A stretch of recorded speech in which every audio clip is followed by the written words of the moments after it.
متفق علیہ مسائل ہیں اس سے ہٹ کر کے نئی باتیں چھیڑتے ہیں. مثال کے طور پہ 1857 سے پہلے پوری امت جو ہے وہ ہندوستان کے اندر پوری قوم جو ہے اس بات پر متفق تھی کہ اللہ نے اپنے نبی کو غیب کا علم عطا فرمایا, لیکن نئی بات لائی گئی اور قوم کو لڑایا گیا, اور یہ بات کہی گئی کہ نبی کو تو دیوار کے پیچھے کی خبر نہیں ہے. ایک نئی بات کر کے قوم کو لڑایا گیا, امت میں انتشار پیدا کیا گیا. اسی طرح 1857 سے پہلے اس ملک ہندوستان میں پوری قوم کا عقیدہ تھا کہ نبی زندہ ہے, نبی ہماری جانوں سے زیادہ قریب ہے, بلکہ قسمیں اٹھا کر مسلمان کہتا تھا تو زندہ ہے واللہ, تو زندہ ہے واللہ, میری چشم عالم سے چھپ جانے والے.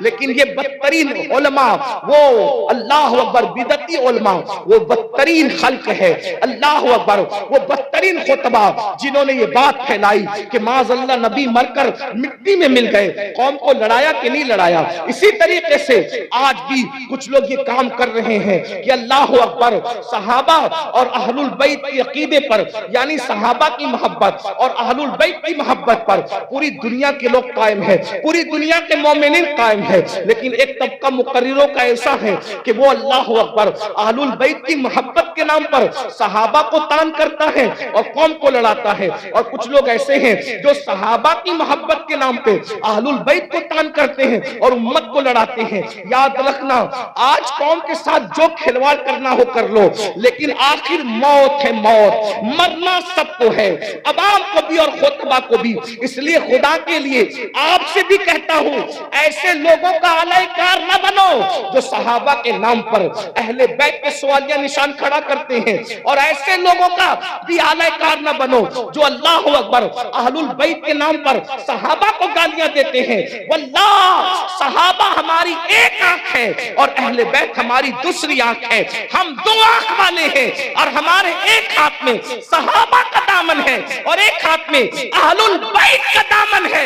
اللہ اکبر, صحابہ وہ ہیں جنہوں نے اسلام پھیلایا ہے اور اہل بیت وہ ہیں جنہوں نے اسلام بچایا ہے. ہم پھیلانے والوں کا بھی احسان مانتے ہیں اور بچانے والوں کا بھی احسان مانتے ہیں. نعرہ تکبیر, نعرہ رسالت, مسلک اعلی حضرت, نعرہ تکبیر, حضرت علامہ مولانا. جہاں ہم کربلا کی جنگ کو بھول نہیں سکتے کہ وہ اسلام بچانے کی جنگ تھی, وہی ہم بدر اور احد کو بھی بھول نہیں سکتے کہ وہ اسلام پھیلانے کی جنگ تھی. جہاں ہم کربلا کے فاقہ کشوں کو نہیں بھول سکتے, وہی ہم بدر و احد کے فاقہ کشوں کو بھی فراموش نہیں کر سکتے. کربلا والوں کو رسول اللہ نے اپنے کندھوں پہ اٹھایا ہے, تو بدر و احد اور خندق اور خیبر والوں کے لیے قرآن کہتا ہے وَالْعَادِيَاتِ دَبْحًا فَالْمُورِيَاتِ قَدْحًا. اے محبوب, جو تیرے پیچھے گھوڑے دوڑاتے ہیں اور ان کے گھوڑوں کی ٹاپوں سے جو دھول نکلتی ہے, ہم ان گھوڑوں کی ٹاپوں سے نکلنے والے دھول کی بھی قسم اٹھاتے ہیں. جن کے گھوڑوں کے پیروں سے لگنے والی دھول اتنی قیمتی ہے کہ اللہ اس کی بھی قسم قرآن میں اٹھاتا ہے. قرآن تو پڑھو نا, قرآن تو پڑھو. صحابہ کو کیا سمجھو گے؟ ارے صحابہ کا گھوڑا اتنا قیمتی ہے کہ اس کے پیر سے جو مٹی لگتی ہے اور اس سے جو دھول اڑتی ہے, اللہ اس دھول کی قسم کی بھی اور اس دھول کی بھی قسم اٹھا کر کے بتاتا ہے جس کے گھوڑوں کی ٹاپ سے لگنے والی دھول ہمارے نزدیک اتنی قیمتی ہے تو صحابہ کا گھوڑا کتنا قیمتی ہوگا.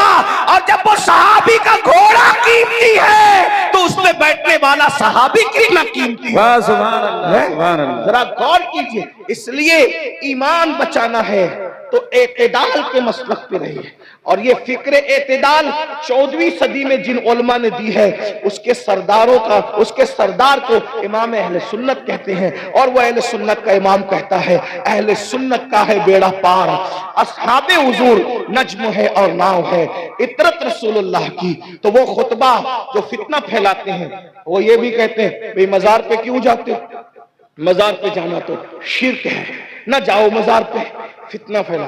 ہم کہتے ہیں آپ ذرا ہوش سے بات کریں, کیا مزار پہ جانا شرک کیسے ہو سکتا ہے؟ رسول اللہ نے مزار پہ جانے کا حکم دیا، اور تو کیا معاذ اللہ حضور مزار پہ جانے کا جو حکم دے کر کیا شرک کا حکم دے رہے معاذ اللہ؟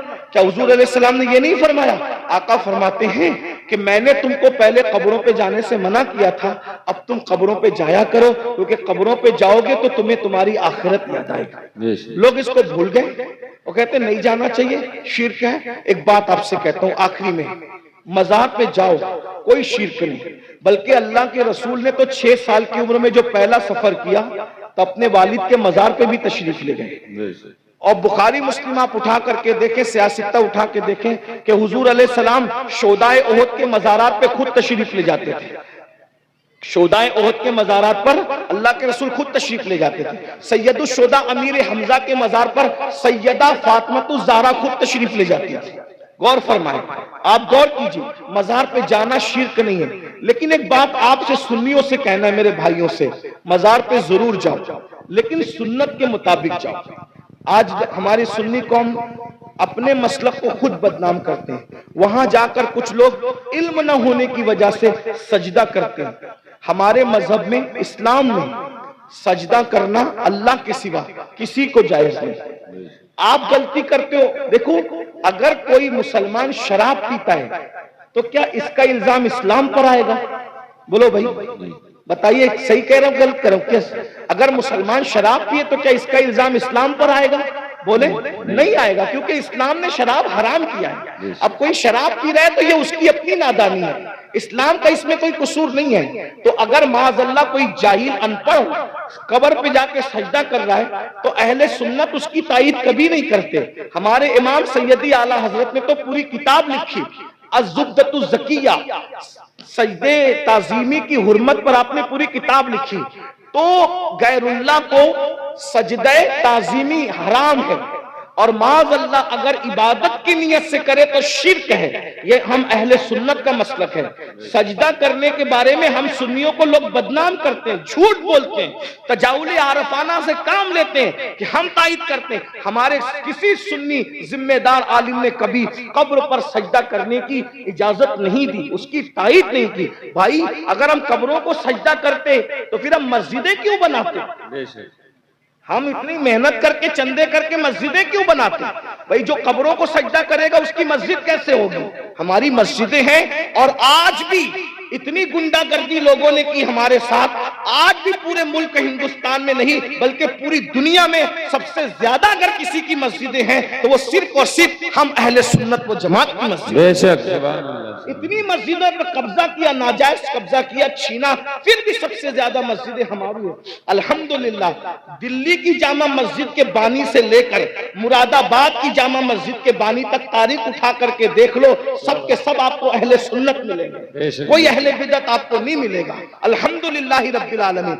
لیکن یہ بات سنیوں میں تم سے کہتا ہوں، قبروں پہ جا کے سجدہ مت کرو، اپنا اسلام بدنام ہوتا ہے، اپنا مسلک۔ اور ایک بات کہتا ہوں، جس چیز سے اللہ رسول نے روک دیا اس میں کبھی کوئی فائدہ ہی نہیں ہے۔ جب ہم اپنے نبی کو سجدہ نہیں کر سکتے ہم کسی ولی کو سجدہ کیسے کر سکتے ہیں؟ ہم کسی پیر کو سجدہ، آپ کو میری بات بری لگے گی تو معاف کرنا، لیکن یہ میں آپ کی آخرت کے لیے کہہ رہا ہوں۔ آپ سوچیں گے نہیں ہمیں تو فلاں نے بتایا۔ ایک بات میں آپ سے کہہ دوں، آپ کس کے مرید ہیں؟ آپ کہیں گے میں قادری سلسلے میں مرید ہوں، آپ کہیں گے میں چشتی سلسلے میں مرید ہوں، کوئی کہے گا میں نقشبندی سلسلے میں مرید ہوں، کوئی کہے گا میں سہروردی سلسلے میں مرید ہوں، کوئی کہے گا میں مداری سلسلے میں مرید ہوں، کوئی کہے گا میں وارثی سلسلے میں مرید ہوں، کوئی کچھ۔ سب سلسلے جو حق ہے، جتنے بھی سلسلے حق ہیں، سب سلسلے ہمارے سر آنکھوں پر ہیں۔ لیکن یہ علماء کی موجودگی میں ایک بات میں آپ سے کہوں ذمہ داری کے ساتھ، یاد رکھیے کسی بھی سلسلے سے مرید ہونا اس وقت تک کام نہیں آئے گا جب تک کہ تم پہلے شریعت کے مرید نہ بنو۔ بے شک، پہلے شریعت کے مرید بنو پھر قادری ہونا کام آئے گا۔ پہلے شریعت کے مرید بنو پھر چشتی ہونا کام آئے گا۔ پہلے شریعت کے مرید بنو پھر نقشبندی ہونا کام آئے گا۔ پہلے شریعت کے مرید بنو پھر سہروردی ہونا کام آئے گا۔ اگر شریعت کے مرید نہیں بنے تو نہ غوث پاک پناہ دیں گے، نہ غریب نواز پناہ دیں گے، نہ شاعر نقشبند پناہ دیں گے، نہ شاعر سہرورد پناہ دیں گے. لٹکتے رہ جاؤ گے، برباد ہو جاؤ گے، کیونکہ یہ سارے بزرگوں نے شریعت کے لیے ہی اتنی بڑی بڑی قربانیاں دی. اگر غوث پاک گیلان چھوڑ کر بغداد آئے تو صرف تحفظ شریعت کے لیے آئے. یہ غریب نواز اپنا وطن چھوڑ کر، بلکہ مدینہ منورہ کے مدرس تھے غریب نواز، 3 سال مسجد نبوی میں حدیث کا درس دیا. اگر یہ سب کچھ چھوڑ کر کے ہندوستان آئے شریعت کے تحفظ کے لیے، اسلام کی خاطر آئے، ورنہ اور کیا لالچ تھی ان کو؟ کیا کوئی تخت پہ بیٹھنا تھا، کوئی تاج حاصل کرنا تھا، کسی کی کٹیا پہ حملہ کرنا تھا، کسی کی زمین پہ قبضہ؟ کچھ بھی نہیں. ایک ہی مقصد تھا، بھٹکے ہوئے آہو کو پھر سوئے حرم لے چلے. دین کے لیے آئے تھے. اس لیے اللہ کو اپنی مرضی سے راضی مت کرو، اللہ کو اللہ کے بنائے ہوئے قانون سے راضی کرو. اللہ کو اللہ کی مرضی سے راضی کرو. تو یہ قبروں پہ سجدہ کرنا حرام ہے اگر سجدہ تعظیمی ہے تو، اور اگر سجدہ عبادت ہے تب تو مشرک ہو گئے، ایمان ہی نہ رہا. اسی طریقے سے قبروں پہ جاؤ تو بزرگوں کے طریق پر جاؤ، ہاتھ باندھ کر باوضو جاؤ، اور کم سے کم 2 ہاتھ دور کھڑے رہو، اور بزرگوں کی ولیوں کی قبروں کی ایسی تعظیم کرو جیسا ان کی ظاہری حیات میں مل جاتے، جیسے تعظیم کرتے ویسے تعظیم کرو. بتاؤ کیا اگر غوث پاک غریب نواز اور بزرگان دین ہمیں مل جاتے تو ہم ان کے اوپر ایسے لٹکتے، ایسے لٹکتے، ان کے اوپر ایسے گرتے پڑتے جیسے قبروں پہ گرتے پڑتے؟ عقیدت اپنی جگہ. بلکہ آپ کو کہتا ہوں، رسول اللہ کی مزار انور کو دیکھا تو سیدی اعلیٰ حضرت پکار اٹھتے، پیش نظر وہ نو بہار، پیش نظر وہ نو بہار، مگر سجدے کو دل ہے بے قرار. عاشق تھے نا، عاشق تھے نا، یار کا جلوہ دیکھا وہ کہنے لگے سجدے کو دل ہے بے قرار. مگر عاشق ہو کر بھی ادب کا دامن ہاتھ سے نہ چھوٹے، شریعت کا دامن ہاتھ سے نہ چھوٹے. فوراً کہتے ہیں مگر کیا کروں؟ روکیے، سر کو روکیے. ہاں یہی امتحان ہے. کیا بات ہے، یہ امتحان ہے ہمارا. اس لیے اب ایک بات کہہ دوں، کڑوی لگے تو معاف کرنا، جن کو سجدہ کرنا حرام ہے وہاں جا کے سجدے کرتے ہو، اور جس کو سجدہ کرنے کا حکم ہے اس کو سجدہ نہیں کرتے. دیکھ لیں ہماری قوم کا حال دیکھیں، جو 700 مرتبہ پورے قرآن میں کہے کہ مجھے سجدہ کرو، اس کو سجدہ نہیں کر رہے، اور جس کو سجدہ کرنا حرام ہے وہاں جا کے نادانی دیکھو. علم نہیں ہے نا، یہ جہالت، ان پڑھ پڑھ. یہ علم نہ ہونا ساری گندگی کی جڑ ہے. اس لیے علم حاصل کرو، اپنے بچوں کو بھی علم کے قریب لاؤ. اتنا علم اپنے بچوں کو دے دو. میں نوجوانوں سے کہتا ہوں جتنا علم حاصل کرنا علم دین ہر مسلمان پہ فرض ہے، اتنا علم سیکھیے، اتنا علم سیکھیے، آپ پہ فرض ہے جتنا. نماز کا، روزے کا، حج کا، زکوٰۃ کا، نکاح کا، طلاق کا، یہ سب علم سیکھیے. اور ساتھ ہی ساتھ دنیاوی ایجوکیشن طے کیجئے کہ کم سے کم ہمارا ہر بچہ بچی گریجویٹ ہونا چاہیے. اس سے کم ہمیں نہیں پڑھانا ہے، چاہے اس کے لیے ہمیں نوکری کرنا پڑے، 8 گھنٹے کی بجائے 12 گھنٹے محنت کرنا پڑے. علم کی طرف پیش رفت کرو. اور یہ صرف جلسوں کی حد تک نہیں، عہد کر کے اٹھو کہ مجھے، ہمارے ماہریرہ کے مشائخ نے اعلان کیا آدھی روٹی کھائیں گے، بچوں کو پڑھائیں گے. اگر آدھی روٹی کھانا پڑے تو کھاؤ، اپنے بچوں کو پڑھاؤ. اگر عید کے کپڑے نہیں بنتے تو نہ بنے، لیکن بچوں کی فیس ہمیں ضرور بھرنا ہے. اچھے سے اچھے اسکول میں ان کا داخلہ کرانا ہے، اچھے سے اچھے اسکول میں ان کو جو ہے وہ ایڈمیشن ان کا کروانا ہے، اور ان کو اعلیٰ تعلیم دلانا ہے. اگر ہندوستان کا مسلمان صرف 1 دہائی 10 سال ایجوکیشن پہ محنت کر لے، 10 سال، ملک کے حالات بدلیں. ایک شخص کہہ رہا تھا کہ ہم اپنی قوم کے ہاتھ میں تلوار دیں گے. میں نے کہا تم جو چاہے کرو، ہم تمہیں کچھ نہیں کہتے، لیکن ہم اپنی قوم کے ہاتھ میں تلوار نہیں دیں گے. ہم مسلمان اپنی قوم کے ہاتھ میں تلوار نہیں دیں گے، ہم اپنی قوم کے ہاتھ میں قلم دیں گے. قلم، جس کو تلوار دینا ہے وہ دے، تم جانو، تمہارا کام جانو. لیکن مسلمانوں سے ہم ہر جلسے میں اپیل کرتے ہیں کہ ہم اپنے بچوں کے ہاتھ میں تلوار کیا، ہم تو گلیل بھی دینا نہیں چاہتے. آج کی تاریخ میں ہم قلم دینا چاہتے ہیں. یاد رکھنا، تلواریں اٹھتی ہے تو گردنیں کٹتی ہے، اور جب قلم اٹھتا ہے تو غربت کٹتی ہے، جب قلم اٹھتا ہے کمزوریاں کٹتی ہے، قلم اٹھتا ہے دشمن زیر ہوتے ہیں، قلم اٹھتا ہے انقلاب آتا ہے۔ میرے نبی قلم اور کتاب لے کر کے آئے تھے، اس لیے کوئی بچہ ان پڑھ نہ رہنے پائے۔ جو کچھ ہوا، اور جو بچے 10ویں 12ویں پڑھ کے ڈراپ آؤٹ ہو گئے، ہٹ گئے، ان سے میں کہتا ہوں آج گھر بیٹھ کر کے بہت سارے کورسز کیے جا سکتے ہیں۔ اس لیے موبائل میں گیم کھیل کر وقت ضائع کرنے کی بجائے، ادھر ادھر بیٹھ کر اس کے اوٹے پر اس کے نکڑ پہ بیٹھ کر وقت ضائع کرنے کی بجائے، بچیوں سے بھی کہتا ہوں اگر 10ویں 12ویں پڑھ کر کے چھوڑ دیا ہے تو بہت سارے ایسے آج کورسز ہیں کہ گھر پہ بیٹھے بیٹھے آپ تعلیم حاصل کر سکتے ہو۔ لاک ڈاؤن کے اندر میں بھی جو ہے وہ 11ویں پڑھ کے میں نے چھوڑ دیا تھا۔ میرے 11ویں پڑھ کے چھوڑنے کا واقعہ بھی ایک عجیب سا ہے۔ اصل میں سنی دعوت اسلامی کے ماحول میں تھا۔ میں 11ویں میں جب جونیئر کالج میں میرا ایڈمیشن ہوا، ماں باپ کی تمنا تھی کہ اس کو ٹیچر بنائیں گے، تو خاص طور پہ امی کی تمنا تھی اس کو ٹیچر بنائیں۔ میں جیسے ہی جونیئر کالج میں نے قدم رکھا تو دیکھا کہ لڑکے اور لڑکیاں ساتھ پڑھتے ہیں اور بے پردہ ہیں، اور 11ویں پہنچنے کے بعد سب بالغ ہو گئے۔ تو اتنا شعور نہیں تھا مجھے، لیکن اتنا تو تھا کہ لڑکیوں کے ساتھ نہیں بیٹھا جا سکتا بے پردہ۔ تو میں نے ٹیچر سے کہا، کلاس ٹیچر سے، عبدالعزیز سر ہمارے تھے، میں نے کہا کہ لڑکیوں کے ساتھ تو بیٹھنا ناجائز ہے۔ وہ ہنسنے لگے، بولے حیرت ہے اس دور میں ایسی بات کوئی کرتا ہے، تو پاگل تو نہیں ہوا؟ میں نے 1 مہینے تک کے یہ بات کرتا رہا۔